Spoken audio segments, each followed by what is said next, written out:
Clearance అవ్వాలి. ఈ మిగతా అంటారా సహజ సిద్ధమైన అడ్మినిస్ట్రేషన్.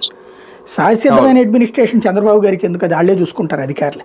ఎందుకంటే వాళ్ళకి జీతాల ఫైలు ఏ నెలకి ఆ నెల క్లియర్ చేసుకోరా, వాళ్ళకి సంబంధించినటువంటి బోనస్ల ఫైళ్ళు అవి వాళ్ళు క్లియర్ చేసుకోరా, అవి వేగంగా చేసేసుకుంటారు.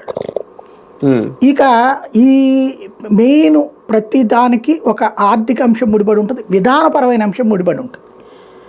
ఈ విధానపరమైన అంశం ఎవరు పరిష్కరిస్తారు అంటే ఇక్కడ సమన్వయం ఉండాలి. ఎవరి మధ్య సమన్వయం ఉండాలి? మంత్రి అధికారి మధ్య సమన్వయం ఉండాలి. ఈయన సుదీర్ఘ రాజకీయ అనుభవం ఉంది కాబట్టి ఆ గ్యాప్ను గుర్తించారు. ఈయన ఏంటంటే మంత్రులు వస్తున్నారు, వాళ్ళ రాజకీయం వాళ్ళు చేసుకుంటున్నారు, పోతున్నారు. ఆ శాఖ మీద వాళ్ళకి పట్టు ఉండట్ల.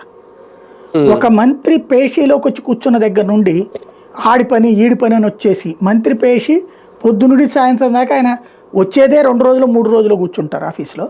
ఆ కూర్చున్నంతసేపు ఇదే పనిలో ఉంటున్నారు. వచ్చిన వాడి పలకరించా, వాళ్ళకి పనులు వీళ్ళకి పనులు. ఇక శాఖ పని ఎప్పుడు చేస్తారు ప్రాక్టికల్గా? చెయ్యాలి అంటే ఇంకొకటి, ఆ మంత్రికి గట్టిగా చెప్పయ్యా మీకు ఈ పని ఉంది, ఇన్ని ఫైళ్ళు పెండింగ్ ఉన్నాయి అని వాళ్ళు చెప్పాలి అనుకోండి, మాకు తెలవదా, మేము చూసుకోలేమా అంటారు.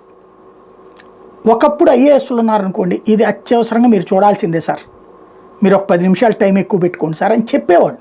లైక్ జయప్రకాష్ నారాయణ లాంటి